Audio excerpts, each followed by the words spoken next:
Hey everyone. So I'm currently still in the middle of moving. I'm not going to be fully done that until next week. I'm and the next videos that I'm going to be working on, or the larger videos that I'm working on, are going to be taking a little bit more time to finish, especially since school is going to be starting up soon. I've just been so busy with everything. So I wanted to talk about reasons in which somebody may not go on to HRT. I'm going to specifically talk about testosterone since I'm currently on that and I have been since February. So I've been on it for about 6 months now. So when I first started going on to HRT, or when I told my doctor that I wanted to start HRT, he gave me a pamphlet to go home with and told me schedule another appointment in about a month, read through everything in here, make sure that it's what you want, be aware of the medical risks, and what kind of things you might not want to have, because it's not something that is easily changeable.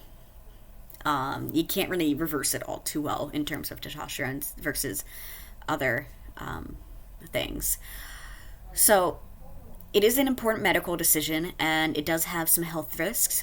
It may have some results that you might not be too thrilled about. For me, some of the ones that I wasn't too thrilled about is that it can result in vaginal atrophy, which is the weakening and thinning of the vaginal walls, which may actually make it more likely for you to get an STD or to even tear during sex if you're going to be having vaginal sex. It also makes you less likely to properly lubricate, and that can make sex a little bit more uncomfortable, honestly. And if you're somebody who doesn't have bottom dysphoria, that can be a problem.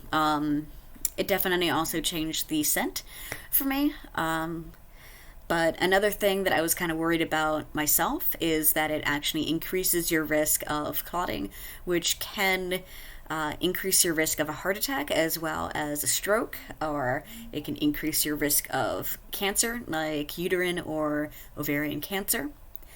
Some people actually will end up getting surgery to remove their uterus and ovaries at some point during their transition. It's not 100% necessary, but some do. It's by individual choice as well as medical reasons in which somebody might choose to do that. It's going to be different for everybody, but it can also increase your cholesterol, and it may even increase migraines if you're somebody who is prone to migraines. If you're somebody who has a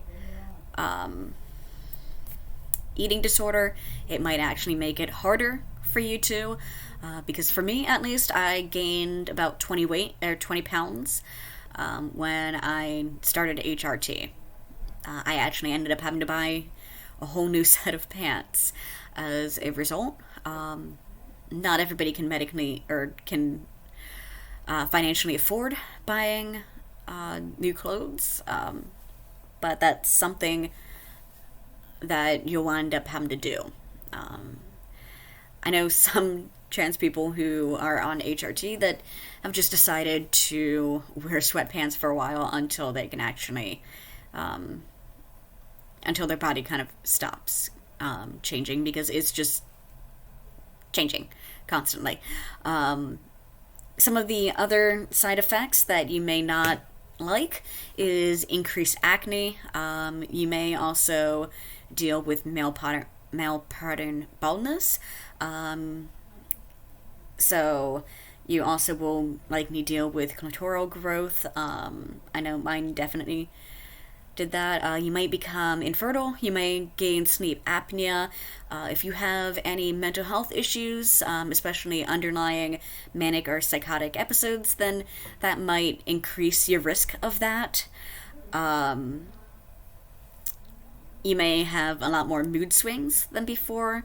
I know a lot of people who have gotten angrier a lot easier. A lot of people who've also experienced that they have a harder time crying and dealing with certain emotions than before. So those are actual issues. You may actually have an increased sex drive as well. Um, so, and you may also have some breast atrophy as well, which is simply your breasts getting pretty much smaller, and you also get an increased risk of breast cancer when you're on HRT. Now, not everybody is willing to really take all of these risks, and I really don't blame you. If you're somebody who has health risks already, your doctor may tell you or advise you to not go on HRT. Testosterone is a controlled substance, so I actually had to sign off that I would not give it away to other people for obvious reasons. But it does kind of make me laugh when I'm seeing the ads for men to go on to testosterone because, oh my god, they are. Because they think that it's going to be making them more manly and shit. The thing is that if you actually have too high of a dosage, your body actually converts it to estrogen. So there's that bit, because I actually had my testosterone levels being way too high at one point, and I think it's only now starting to get into a area where it should be right now. But I've still been having my periods. That is something that can happen until you get your HRT into an area where it should be. I use the gel. The way that you use the gel is you put it on daily. You put it on in a section of your body where people aren't going to be touching. Mostly I put it onto my shoulders and my stomach a little bit. Usually I just put the excess of that onto my stomach. And then you want to make sure that you clean your hands very thoroughly afterwards, because you can end up transferring a little bit. You want to wait until it dries before you put your shirt back on. I typically do it at night, and I put it on and then I brush my teeth. And then by the time I'm done brushing my teeth, it's usually dry. My packets are pretty small. I'm going to pull one out so you can see what it looks like, since I know a lot of people tend to go more with the injections because it's just easier for some people. But I know that the HRT, that taking it in the gel form is actually a little bit safer for your liver. So there's another thing. If you are somebody who drinks a lot or does not have a healthy liver, it might be more damaging to your body if you're taking injections. There are other forms that you can take it, and you can do microdosing. Some people do that option. But yeah, so for mine, it's just this little tiny little packet. Sorry, it's like it's backwards for you guys. But it's just about 1% gel. It's 2.5 grams. I end up taking it every day. It can be a little bit annoying, honestly, and I've had a few instances where, because it's such a strong alcoholic scent, the other day I was putting it on, and as I was putting it onto my arms like this, I was like, I smell BO, and I went to go sniff my armpit, and then I got a full whiff of the alcohol instead. It felt like I snorted alcohol for a bit there. Not very pleasant. That's probably one of the few downsides that I've had while taking HRT in the past couple months.